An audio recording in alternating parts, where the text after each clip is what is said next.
तो दोस्तों, जैसा कि आप लोग जानते हैं कि माता रानी का वाहन शेर है। माता रानी का वाहन शेर कब और क्यों बना वो हम देखते हैं।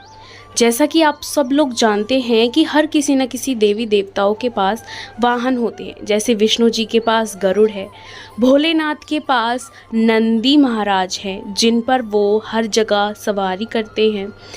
और ऐसे ही माँ सरस्वती जो कि विद्या की देवी हैं, उनका वाहन हंस जिस पर वो विराजमान है। और हमारे नटखट बहुत ही नादान गणेश जी का वाहन मूषक है। ऐसे ही लक्ष्मी माँ का वाहन जो कि लक्ष्मी की देवी हैं, उनका वाहन उल्लू है। ऐसे ही माता रानी का वाहन शेर कब, क्यों और कैसे बना वो हम इस कहानी में ज़रूर देखेंगे। बहुत समय पहले की बात है।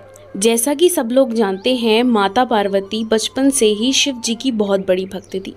शिव जी को वो अपना पति मानती थी।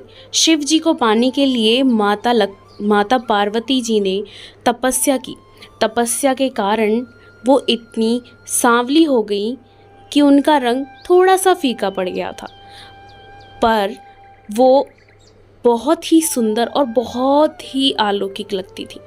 एक दिन शादी के बाद जब पार्वती जी और भोले जी कैलाश पर्वत पर बैठकर हंसी ठिठोली कर रहे थे, तो हंसी हंसी में भोले जी ने पार्वती जी को काली बता दिया। पार्वती जी इस बात का बुरा मान गई।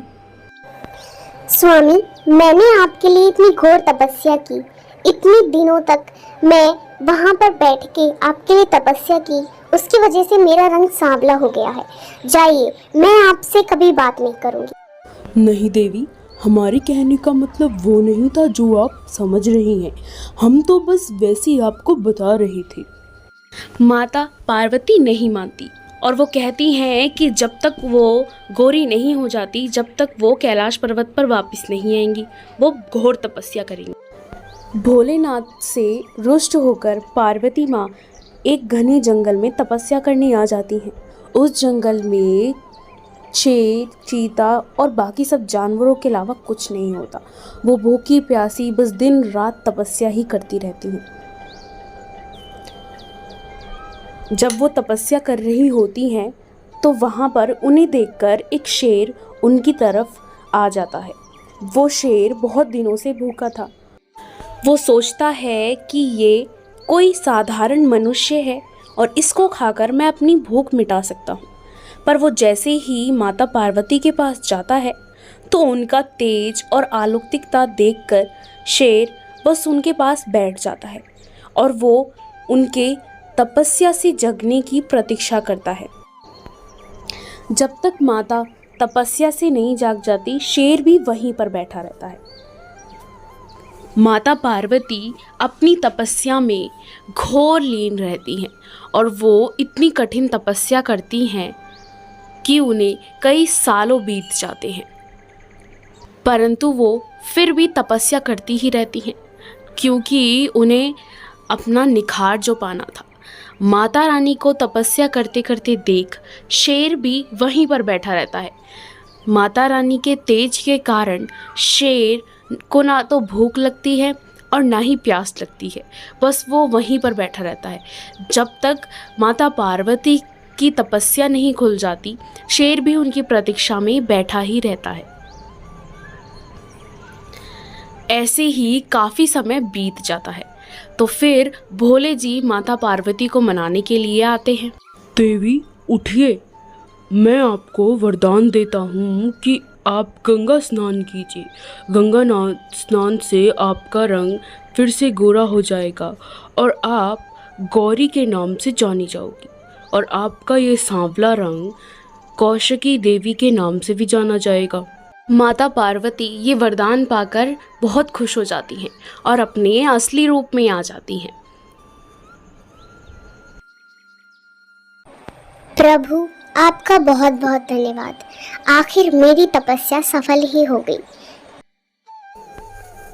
कोई बात नहीं देवी, आप तो मेरी धर्म पत्नी है, आपके लिए तो मैं कुछ भी कर सकता हूँ देवी।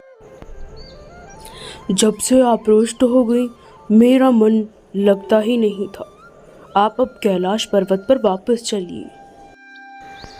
माता पार्वती और भोलेनाथ आपस में बातें कर रहे थे। तभी वो देखते हैं कि वहाँ पर एक शेर बैठा हुआ है। अरे देवी, देखिए यहाँ पर एक शेर बैठा हुआ है। इसको देखकर ऐसा प्रतीत होता है कि ये बहुत भूखा और बहुत प्यासा है देवी। वो दोनों शेर को बैठा देखकर यही सोचते हैं कि ये शेर यहाँ पर ऐसे क्यों बैठा हुआ है।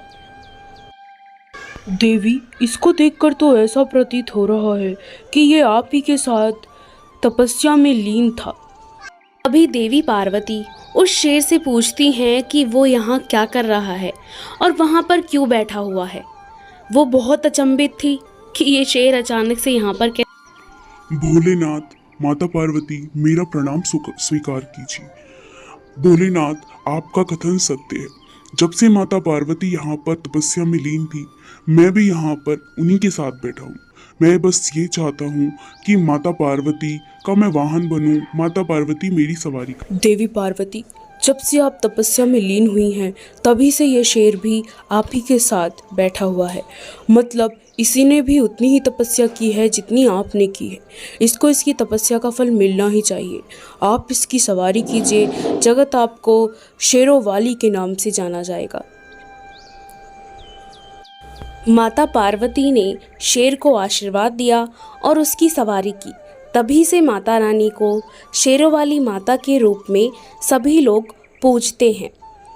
भक्तों, मेरे साथ बोलिए, शेरों वाली माता रानी की जय।